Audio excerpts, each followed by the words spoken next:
Thank you very much, and good morning or good afternoon to everyone. My name is Engineer Joël Hamann. I'm the Counselor for Sustainable Development at the French Economic Department for East Africa and Indian Ocean. So I'm based here in Nairobi, but I work for the French Ministry of Ecological Transition, which is also in charge of energy, infrastructure, transport, and so on. So it's very interesting for us today to share the French experience in terms of e-mobility. And my presentation will be about the policies that we put into force and what we are actually doing here in East Africa to try to enhance e-mobility solutions. But first of all, why would a country like France be supporting e-mobility? Well, there are several reasons for that. If you take a look on the left-hand side at the energy final consumption per form of energy in France, you can see that the most important source of energy in France is oil right now, ahead of electricity. And that mostly stems from the transport sector, because the transport sector itself actually generates about 2/3 of the oil consumption in France.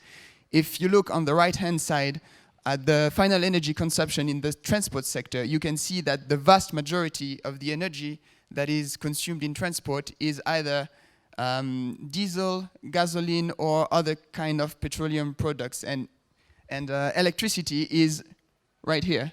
So you see it's very, very low in the transport sector. So now it is very interesting for France to switch from oil towards more electricity for several reasons. First of all, France is not an oil-producing country. Despite Total being a French company, we actually import almost all the oil products that we are using in France. So it's a major import for France, and it costs a lot to the economy. Then there is the pollution case. So of course, for local pollution, e-mobility is much better than fossil fuel.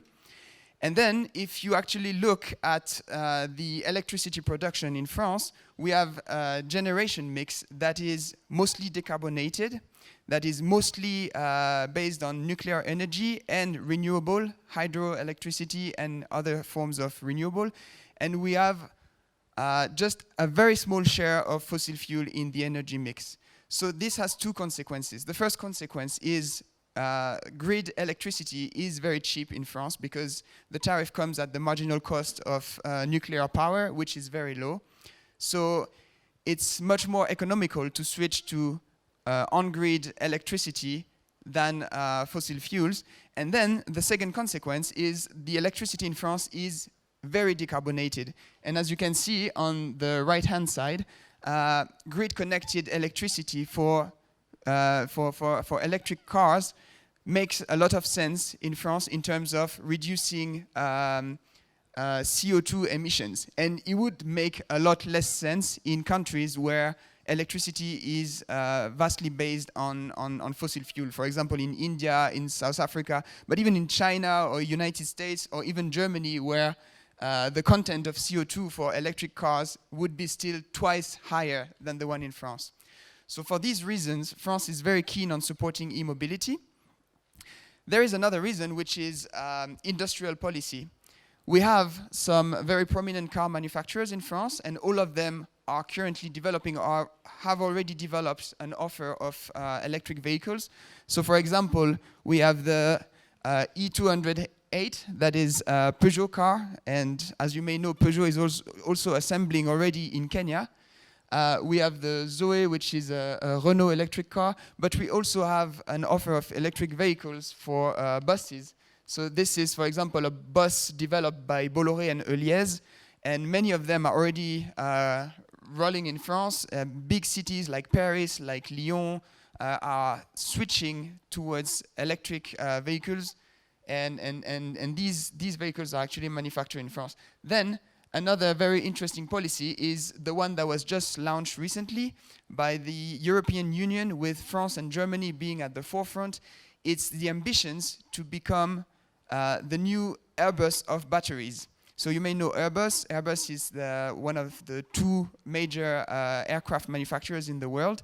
And it's initially a French-German venture. Now the ambition is to do the same thing with electric batteries. And this is a picture of President Macron last month commissioning the first factory for Saft in France, which is a subsidiary of Total. And that shows, and like Tracy Vivian said before, that shows that even major oil producers like Total are joining the move towards e-mobility. Also, France has been at the forefront internationally to push towards a climate change agenda. France hosted COP21. It was very instrumental in the signing of the Paris Agreement, and also to provide measures at the height of these ambitions. France needs to be a model in terms of green growth and energy transition. And this is an example of all the laws and policies that were passed in France on green growth in the latest years. And this one, the law on energetical transition toward green growth in 2015, being very important, setting up very high targets, like, for example, 40% less greenhouse gas emissions in 2030, and 30% less fossil fuel consumption in 2030. That was in the law in 2015. Then we went even beyond with the climate plan of 2017, which set the target of France becoming carbon neutral in 2050. That means France as a country should not produce more CO2 than it can actually store and remove from the atmosphere. That's a very, very high ambition. And one of the measures that was taken is to end selling vehicles emitting greenhouse gases completely in 2040. Now, how do we achieve a policy that is in favor of e-mobility? Well, there are several strategies and plans and laws that have been passed to provide incentives. And the French Strategy for Energy and Climate, which is kind of the energy sector medium-term plan that is in application from 2019 to 2028, provides some strategy for e-mobility that are based around 5 key pillars. First pillar is to provide incentives for consumers to switch to electric cars. So there is a policy that is in vigor in France since 2008 that is called the bonus penalty system. So basically, when you buy a car that has low emission, the government is giving you extra money, extra subsidy to make this purchase. On the other hand, if you are buying a SUV that is emitting a lot of greenhouse gases, you are charged with a penalty. So you have to pay extra to purchase that car. And for electric vehicles, we even have what is called the super bonus. So why is it called super bonus? Because the financial incentive is very high. So in France, if you want to purchase an electric car, the government will give you 10,000 euros to help you purchase the car. 10,000 euros, that's 1.15 million shillings. It's a very, very huge incentive to switch to electric cars. Then another policy, another pillar is to put in place regulatory measures. For example, in cities, developing low emission zones where cars that emit a lot of greenhouse gases won't be allowed to drive, or provided dedicated lanes so that low emission cars can drive without congestion, or specific parking spaces, just like for people with disability, but now for people with low emission cars. The third pillar is to support the investment in clean, heavy vehicles. So that's mostly to transition from trucks and other kind of freight vehicles towards better vehicles, and mostly by enhancing an extra depreciation scheme to provide financial initiative to renew the fleet. There is also a strategy for 2- and 3-wheel vehicles, motorbike, to switch towards electric. And last but not least, there is a strong strategy in favor of deploying a network of charging infrastructures so that people owning electric cars will be able to charge more easily. And the target out of the French master plan and the estimate is to provide 1 public charging station for every 16 vehicles by 2040. So that's a major investment that goes through several vehicles, financing tools like the Future Investment Programs, which is a public program that finances innovative projects for energy transition, and some other incentives. Now, There is another law that was passed very recently. It was actually gazetted on the 26th of December, 2 months ago. It's the law on mobility in France that came up with new legal framework to enhance electric mobility. So for example, for the charging stations, the law now provides a subsidy up to 75% for installation of a public charging station. So whichever operator wants to install a charging station, the French government will pay up to 3/4 of the cost of installation. There are other measures to favor the installation of charging stations. Like, for example, now in all new buildings, you have to have the setup to come up with individual charging stations on parking lots. And it's going to be the same for all non-residential existing building by the end of 2024. And then there is also a framework for charging infrastructure installation in private residential buildings. Like, for example, right now, the owner of an apartment cannot refuse for the tenant to install a charging point on his parking lot, as long as the tenant is paying for it, of course. It also provides with incentives and rules to renew the fleet of existing vehicle, and the rule is particularly stringent for the French government and their parastatals. So right now already they have a target of 50% of low emission vehicles in their fleet and 37.4% of very low emission vehicles by 2026. That doesn't mean necessarily electric vehicles, but that could be electric, that could be hydrogen, LPG. So the idea is also to enhance all kind of low emission vehicles. And they are the same kind of targets for local authorities, state-owned companies, private companies with a progressive target also, so as not to penalize them economically too badly. Right now there is a discussion for taxi and Ubers. And there is also a new scheme that says that employers need now to provide their employees with a 400 grand per year if they are carpooling or using a bicycle or electric bicycle to come to work. There are then some local incentives to help enhancing clean mobility schemes. So for example, there are a few territories in France that were awarded with the label Eco-Cities and that are developing this kind of mobility.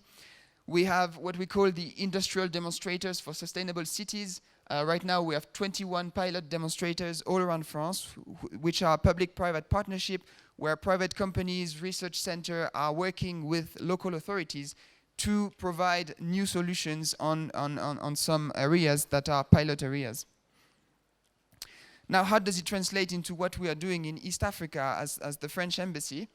So first of all, we are well aware of the challenges of urbanization in East Africa. It's the lowest urbanized area in the world, but it's also the fastest growing urban population. So it's very important to work towards sustainable cities in East Africa. So we launched in 2018 a French initiative in the region with conferences, with different projects, and some projects are actually focusing on electric mobility. So for example, the French government has provided a grant to support a company called Zembo that is developing an electric Boda Boda company in Kampala. So the model is they import kits of electric Boda Bodas from China, they assemble them in Kampala, and then it's a leasing system where the Boda drivers are owning the vehicle after 2 years, and they are doing swaps of batteries whenever they don't have energy anymore. They go to a charging station, they remove their batteries, and they are given a full battery. So it doesn't take much time to replace the battery, and they pay for electricity, battery amortization, and the lease of the vehicle that then after 2 years belong to them. And still, by paying all of that, it's still cheaper for them than actually paying for petrol. Then in Tanzania, there is a French company called Carwatt that is using second life batteries to convert vehicles into electric vehicles, and they developed a specific offer for safari cars in Tanzania, right now in Arusha. They set up an industrial level plant to convert many vehicles and to make sure that there is this slow conversion from thermal safari vehicles to electric vehicles, and then can provide a comprehensive solution with charging station, solar panels to install in the lodges, in national parks, for example, where the vehicles can be charged. And right now we are trying to set up this model also in Kenya with incentives from the French government. And last but not least, what we are very interested in also is electric BRT. So as you may know, bus rapid transit systems are developed everywhere in East Africa. There is already one in Dar es Salaam. There is one under a tendering process in Addis Ababa. Nairobi has its own scheme of developing BRT with support from the French Development Agency. And we are specifically working on the Kigali one, because in Kigali they have a high ambition of 100% electric vehicles on the BRT line. And so we are working with the government of Rwanda and with the World Bank to develop the first corridor of BRT in Kigali. And these are the examples of buses that could be used. This is a Bolloré bus that is used in Bordeaux right now. These are smaller buses, so that's not for BRT, but that's an example that these buses are already used in Africa. This is in West Africa, in Côte d'Ivoire, and there is already an offer that is working right now in Africa. And then before finishing my presentation, I'd like to advertise for the French African France Summit that is upcoming in June 2020, that will take place in Bordeaux, for which President Kenyatta has already confirmed his participation. And that will focus on sustainable cities and sustainable territories. And of course, mobility will be one of the key topics that will be talked about in the summit. And the target is to have a lot of African companies coming to showcase their solution, and all sizes of companies, big companies with exhibition booth, with a lot of market already in Africa, to very small entrepreneurs. And that's why we launched what we call the challenge of 1,000 entrepreneurs. So the French government will invite 1,000 African entrepreneurs to the Africa France Summit, pay their tickets, their accommodation and everything for them to come to the summit, to exhibit their solutions, to pitch, to meet with investors, to meet with politicians, to meet with other companies that are technology providers or developing similar solutions. And the application is still on. So despite what it says here, we extended the application period by 1 month. So roughly before the end of next week, you can still apply. So if you are a Kenyan entrepreneur or an East African entrepreneur, you have a startup, you have an innovative solution, especially in e-mobility, please do not hesitate to go on the website of the Africa France Summit. You sign up for the challenge. It just takes a few minutes. It's just a few questions. And then we'll invite you to pitch at the French embassy if your solution is interesting. And that's the first pitch that took place in the beginning of the month. So there will be another one in March for whoever signs up now. And please, there are 50 slots for Kenyan entrepreneurs. That's a lot. So you have all your chances if you apply. So do not hesitate. Thank you very much.